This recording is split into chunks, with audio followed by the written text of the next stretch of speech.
Bismillahirrahmanirrahim. Assalamualaikum warahmatullahi wabarakatuh.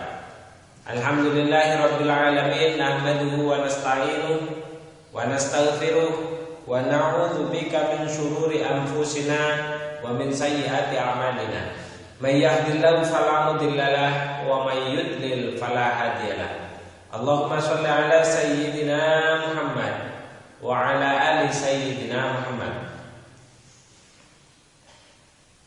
La haula wa la quwwata illa billahil aliyyil azim.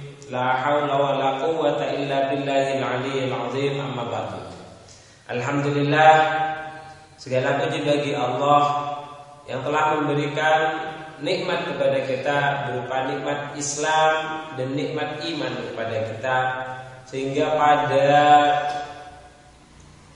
saat ini kita bisa melanjutkan kembali kajian kita, yaitu kitab Nasha'ihul Ibad.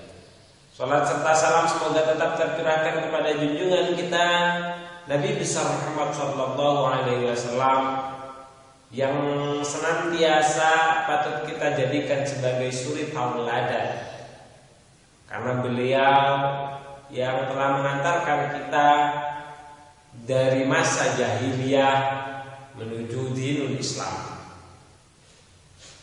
Baiklah, masyarakat muslimin hadirin yang dimuliakan oleh Allah, pada pertemuan kali ini kita akan memasuki kepada hadis yang pertama dari kitab Nasha'ihul Ibad ini, atau penjelasan pertama dari kitab Nasha'ihul Ibad ini, yang insya Allah isinya itu bercerita tentang kezaliman, petunjuk, nikmat, terus kekuasaan dari Allah. Baiklah, masyarakat muslimin hadirin yang dimuliakan oleh Allah, sebelum kita mulai kajian kita pada pertemuan kali ini, baiknya kita awali kajian kita dengan bacaan suratul Fatihah, dengan harapan agar apa yang kita lakukan pada saat ini dijadikan pahala kelak yang bisa kita harapkan di yaumul qiyamah atau di yaumil akhir. Ala hadini wa laqad niyatin sholih wa khususan lil mu'allif hadzal kitab. Al-Fatihah. A'udzubillahi minasyaitonir rajim. Bismillahirrahmanirrahim. Alhamdulillahirabbil alamin. Ar-Rahmanir Rahim. Maliki yaumiddin. Iyyaka na'budu wa iyyaka nasta'in. Ihdinas siratal mustaqim. Siratal ladzina an'amta 'alaihim ghairil maghdubi 'alaihim waladdallin.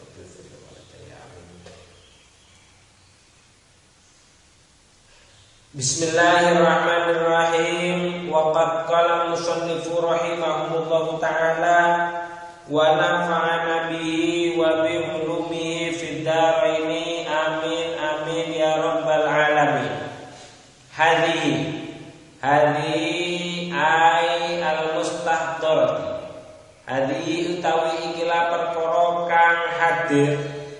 Ayat mustahdaratu, ayat mustahdaratu tegese perkara kang hadir fidzihni ing dalam ati, fidzihni ing dalam ati, iku mumbihatun pira-pira perkeling, iku mumbihatun pira-pira perkeling, alasti'dadi ing alatase nyawisake liyaumil ma'adi maring dinane bali.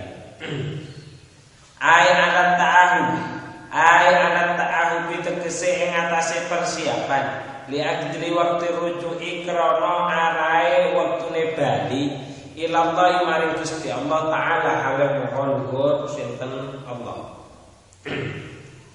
Kata Imam Nawawi di sini, dari redaksinya kita bisa tahu bahwasanya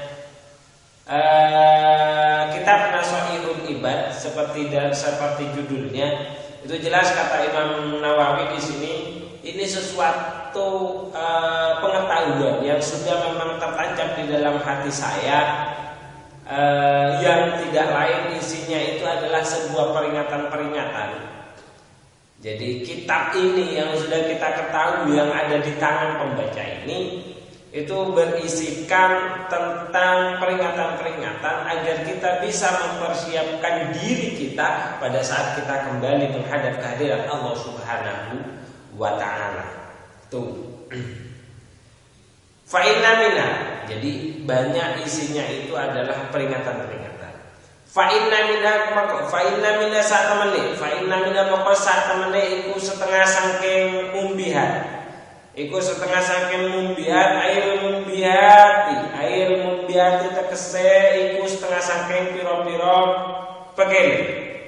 Ma utawi dalu, ma utawi makola yakun kang ana apa ma iku matna. Iku makna rupa loro. Ai zaujaini tegese loro, zaujaini lan loro. Ai zaujaini tegese loro, zaujaini tegese loro. Dua-dua. Wa minna lan iku setengah saking mumbiha. Iku mimma iku wa minna ma utawi apa? Ma utawi ma makola. Yakunu kang ana apa ma iku sulatiya. Yakunu kang ana apa ma iku sulatiya kang bangsa telu. Bila tamamil asyratu mengko maring sampurnane 10. Wa jumlatul maqalat utawi jumlah pira-pira ucapan, pira-pira maqalah, pira-pira ungkapan. Iku mi'atani 200 wa arba'a asyarata lan 14. Berarti 214. Al-akhbaru utawi kang rupa khabar iku khamsatun ana 5 wa arba'una lan 40 wal bawaqi utawi kang keri iku atharun rupa athar wa ana utawi ingsun al-ana ing dalem wektu saiki iku uridu ngarepake sapa ingsun atabbaruka ing amrih keberkahan bidyani haditsaini kelawan nekane hadis loro syarifaini kang padha mulya karone jadi lain kang padha mulya karone. Jadi kata Imam Nawawi di sini ini merupakan ini berisikan makalah atau ungkapan-ungkapan yang secara keseluruhan jumlahnya itu ada sekitar 214. Jumlahnya sekitar 214. Cuman bentuk redaksinya, bentuk penyampaiannya itu dimulai dari ada yang dua-dua. Jadi mulai dari dua yang harus dilakukan, dua yang harus ditinggalkan. Dua hal yang menyebabkan kita dicintai Allah terus dua. Kemudian setelah dua tiga hal yang menyebabkan Nabi Ibrahim dicintai oleh Allah, tiga hal yang mendekatkan kita, tiga perkara yang menyebabkan kita kuat terus sampai menjadi 10 hal sampai menjadi 10. Jadi 10 hal yang harus dilakukan, 10 hal yang harus ditinggalkan, 10 hal yang bisa mendekatkan kita kepada Allah, 10 hal yang bisa menyelamatkan kita dari api neraka. Seperti itu isinya. Jadi mulai dari dua, maksudnya satu pasang, dua, isinya mumbihat, isinya peringatan itu ada yang 22, 33, 44, 55 sampai 10 gitu. Secara total keseluruhan isi daripada kitab ini itu 214. Cuman yang 45 itu berupa akhbar atau hadis. Terus sisanya berarti 214 dikurangi 45 berarti sisanya ya sekitar 300-an. Sementara 300-an itu berupa athar. Athar itu nanti di belakang dijelaskan. Athar itu adalah ungkapan para ulama. Kalau athar itu adalah ungkapan yang dikaitkan dengan cerita-cerita para sahabat. Kalau akhbar itu biasanya cerita-cerita atau cerita-cerita yang langsung dikaitkan dengan kanjeng Nabi. Jadi makalah yang keluarnya kanjeng Nabi itu bisa dikatakan hadis, bisa dikatakan akhbar, bisa dikatakan athar. Cuman biasanya kalau athar itu mentoknya cerita itu seputar kalangan sahabat, ulama salafus saleh itu biasanya athar. Tapi kalau akhbar itu lebih mengarah kepada ceritanya Kanjeng Nabi dan para sahabat. Kanjeng Nabi dan para sahabat. Atau kalau athar itu para sahabat, kalau Kanjeng Nabi itu akhbar. Hadis itu juga hadis itu seperti itu. Hadis kepada Kanjeng Nabi. Kalau hadis itu kepada Kanjeng Nabi. Hadis itu sifatnya umum, lebih umum. Lebih umum. Segala sesuatu yang disandarkan kepada Kanjeng Nabi itu hadis. Kalau athar itu ada yang disandarkan. Rata-rata kalau athar tidak disandarkan kepada Kanjeng Nabi. Tapi ada juga yang disandarkan kepada Kanjeng Nabi, tapi ceritanya selain ceritanya jauh dari generasi jauh dari generasi selain Kanjeng Nabi. Paling mudahnya athar itu ceritanya sahabat dan ke bawah. Kalau akhbar itu ceritanya sahabat dan Kanjeng Nabi. Jadi Kanjeng Nabi dan sahabat itu biasanya dinamakan akhbar. Kalau hadis, semua hal yang dinisbatkan kepada Kanjeng Nabi itu adalah hadis. Jadi ada sekitar 45 itu akhbar, artinya langsung disandarkan kepada Kanjeng Nabi. Sisanya itu rata-rata athar, diambil dari sejarah-sejarah para sahabat, salafus saleh dan seterusnya. Itu. Nah, kata Imam Nawawi, sekarang saya akan mencoba tabarukan atau ngalap berkah dengan dua hadis yang memang mulia. Saya akan mencoba untuk menyampaikan dua hadis yang sangat mulia, kata Imam Nawawi. Jadi akan mengambil dua hadis yang akan pertama kali akan menyampaikan hadis yang begitu mulia, begitu agung karena tabaruk, mengharap keberkahan. Bisa enggak? Ya bisa. Karena memang Allah menaruh keberkahan, artinya kebaikan. Itu banyak, bisa pada tempat, bisa pada orang, bisa tabaruk itu barokah, itu adalah khairun ilahiyyun la ya'lamunahu illallah. Jadi sebuah kebaikan yang sifatnya ketuhanan, artinya tidak manusia itu tahu dan tidak manusia bisa merasakan. Ya kadang punya uang 1.000 biasanya hanya cukup untuk makan, tapi ternyata uang 1.000 itu bisa dijadikan makanan bersama-sama. Jadi sesuatu yang melebihi dari kapasitas normal, kebaikan yang lebih dari kapasitas normal. Ya bukan tidak normal sih, tetap normal. Cuman gampangannya berkah itu adalah sesuatu yang lebih, Kayak kita pergi ke makanya ketika kita pergi ke acara, di sana kita makan, kemudian kita dapat oleh-oleh. Lah itu oleh-oleh itu kan biasanya dinamakan dengan berkat. Nah, berkah sesuatu yang lebih. Sama seperti 1.000 ketika seharusnya cukup untuk dimakan diri sendiri, tapi kok ternyata cukup untuk dimakan berdua, itu namanya berkah. Tapi intinya berkah itu, ya memang berkah itu adalah sesuatu yang lebih. Tapi keterangan lain mengatakan berkah itu adalah khairun ilahiyyun la ya'lamunahu illallah. Jadi sebuah kebaikan yang sifatnya ketuhanan. Ketuhanan itu tidak bisa diprediksi oleh manusia. La ya'lamunahu illallah. Yang tahu itu hanya Allah. Itu yang namanya berkah. Apa bisa? Berkah itu di mana saja bisa. Bisa dari sesuatu yang bisa memberikan kebaikan yang sifatnya berlebih. Di Masjidil Haram itu kan berkah. Di Masjidil Haram karena pahalanya itu 1.000 kali lipat. Jadi pahala sholat ada baca Al-Quran. Allah banyak menjelaskan tentang seperti itu.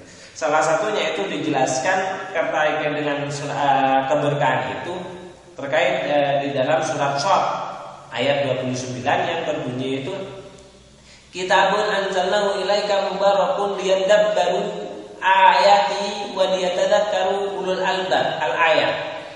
Artinya Al-Quran yang telah kami turunkan itu bisa memberikan berkah. Jadi Al-Quran dan masih banyak lagi. Ada tempat, ada orang yang dijelaskan di dalam Al-Quran, yang dijelaskan di dalam kitab Al-Quran terkait dengan keberkahan.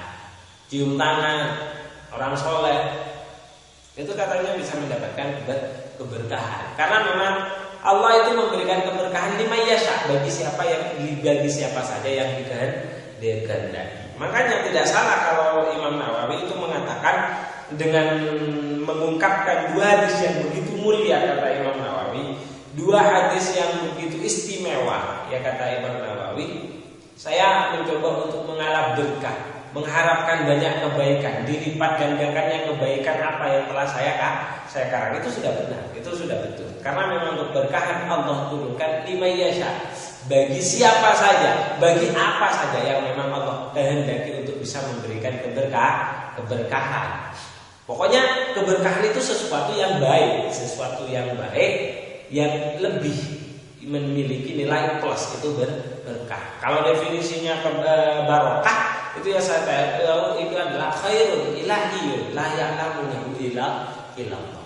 Jadi sebuah kebaikan, khairun ilahiyyun. Jadi yang sifatnya itu ketuhanan. Jadi bukan cuma sifat kemanusiaan. Lek cara manusa iki mek cukupe 100 iki mek cukup gawe tuku susu. Tapi ternyata duit 100 iso nganekno hadiah sakmono gede, itu berkah namanya. Khairun ilahiyyun, khairun kebaikan ilahiyyun yang tidak bisa diprediksikan, tidak sesuai dengan logisnya manusia. Layak lamu illallah, yang tidak bisa diketahui kecuali Allah yang mengetahuinya. Itu. Jadi namanya Imam Nawawi mencoba untuk mengungkapkan dua hadis mendatangkan dua hadis pada awal permulaan menulisnya itu karena ingin mengharap berkah. Hadis yang pertama adalah faladithu moko utawi hadis al-awwal kang awal iku ajazani ngijazai ing ingsun bi kelawan awal utawa hadis sopwan alamatu wa kang barang alimi asy-syaikhu kang dadi syekh Muhammadul Khatib nyatane Syekh Khatib Asy-Syami kang bangsa Syam negara ini. Summal madani moko nuli Madinah negara ini. Al-Hambali kang bangsa Imam Hambali madhabi. Al-Hambali kang bangsa Imam Hambali madhabi. Wa utawi al-alama utawa Syekh Muhammad Khatib iku Ibnu Umar. Iku Ibnu Utsman kang dadi putra lanange Kiai Utsman. Ibnu Abbas kang dadi putra lanange Ibnu Abbas. Ibnu Utsman kang dadi putra lanange Ibnu Utsman. An masyayikhi saking gurune Ibnu Utsman. Muttasilan hari persambungan ila Abi Dzar tumeka maring Abi Dzar al-Ghifari radhiyallahu anhu sinten Allah anhu anda saking miksa ing Abi Dzar.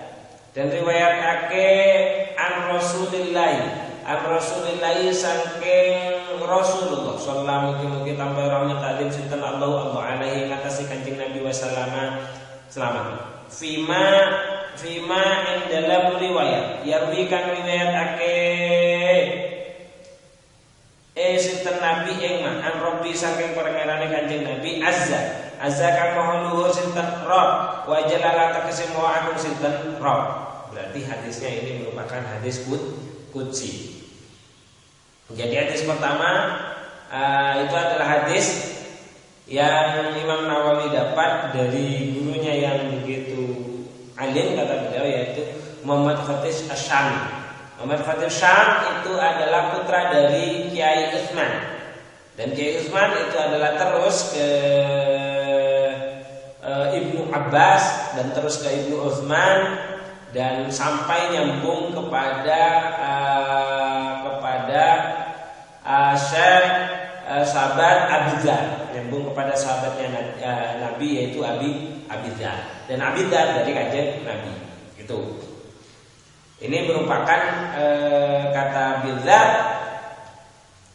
bahwasanya Nabi ini menyampaikan hadis ini tidak lain adalah menyampaikan firman Allah. Jadi Nabi berkata bahwasanya hadis ini itu adalah perkataan Allah. Berarti hadisnya hadis qudsi. Hadis qudsi. Jadi redaksinya langsung dari Allah.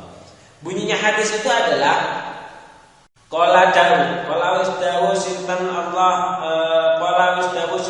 taala halal qaulur sintan Allah. Ya ibadi yang dawu ya ibadi. Ya ibadi kawula ingsun. Ini sak temene ingsun iku haram tu ngaramake sinten ingsun. Az-zulma ing kedzaliman. Ala nafsi ing atase awak dhewe ingsun. Wa ja'altu lan dadekake ingsun. Zalim. Dadekake ingsun ing zalim bainakum ing dalem antarane sira kabeh iku muharraman ingkang den haramake. Fala tadzalamu moko ojo zalim temen sapa sira. Itu kata Allah. Jadi Allah telah menciptakan zalim, tapi Allah mengharamkan zalim kepada diri Allah, kata Allah. Dan aku jadikan zalim di antara kalian sebagai sesuatu yang haram, sebagai sesuatu yang tidak boleh kalian lakukan. Maka fala tadzalamu, jangan sekali-kali kalian itu berperilaku zalim. Zalim itu apa? Zalim itu adalah wat'u syai' ila ghairi ma'budi. Wat'u syai' ila ghairi ma'budi. Jadi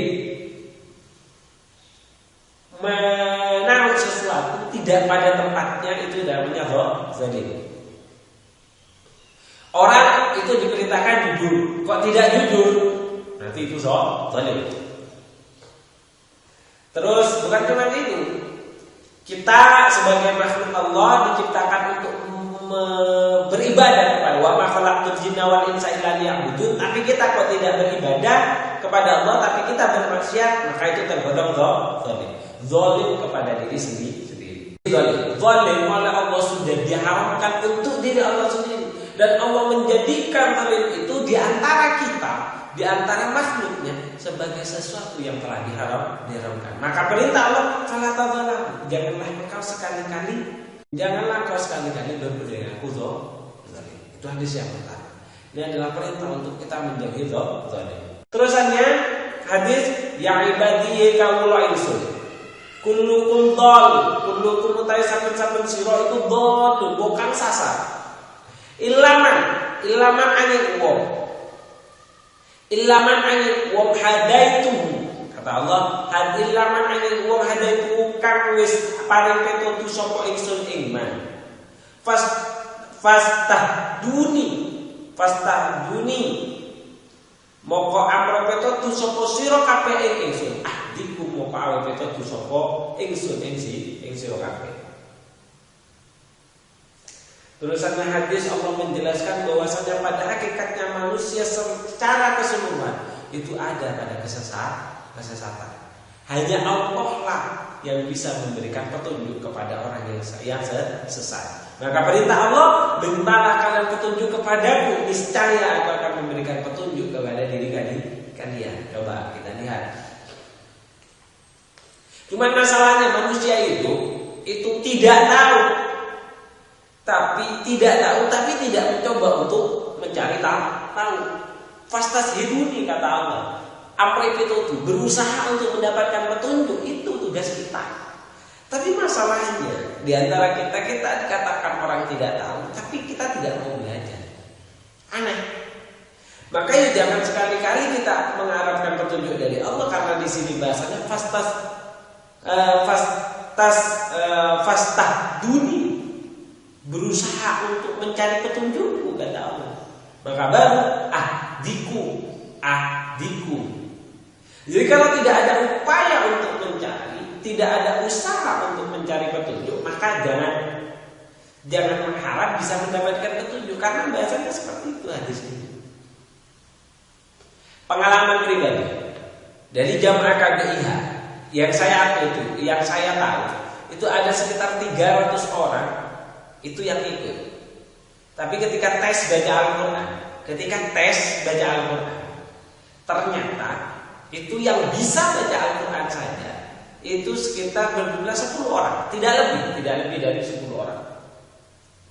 Kemudian kami coba kasih tawaran, silakan ikut program pendidikan membaca Al-Quran. Ternyata tidak semuanya yang sisanya itu ikut. Dari yang tidak ikut itu ditanya, kenapa kok tidak mau ikut? Malu katanya, malu. Jadi jawabannya malu. Aneh. Dari pandangan seperti itu bagi saya aneh gitu. Aneh. Di mana-mana seharusnya akal sehat orang yang tidak tahu itu malu. Lah, ini justru tidak tahu mau dikasih tahu. Itu malu katanya. Di mana-mana itu orang lapar itu kalau dikasih makan itu malu. Lah, ini anehnya. Orang lapar dikasih makan itu enggak mau.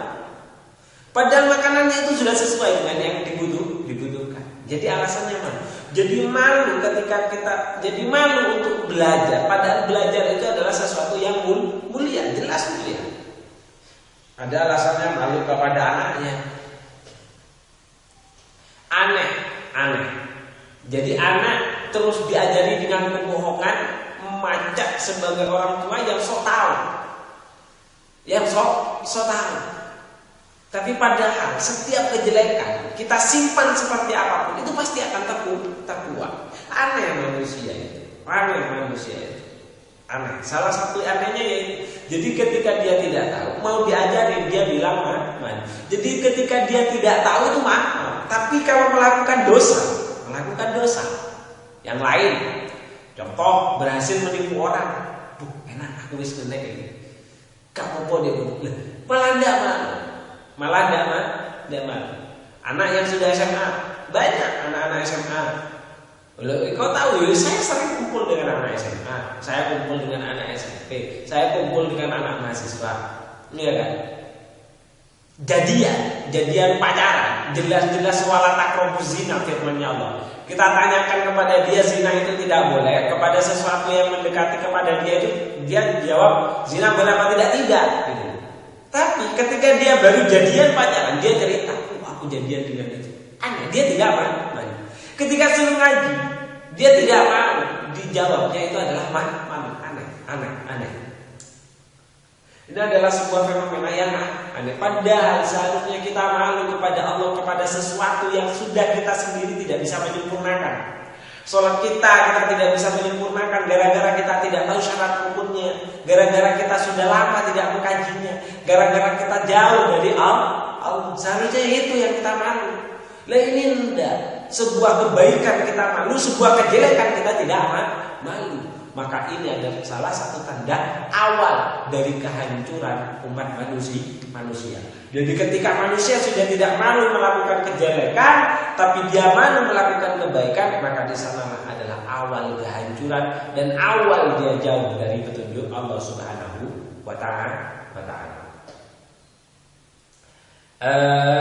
Terusannya ya ibadi kullukum ja'iun ilaman antum.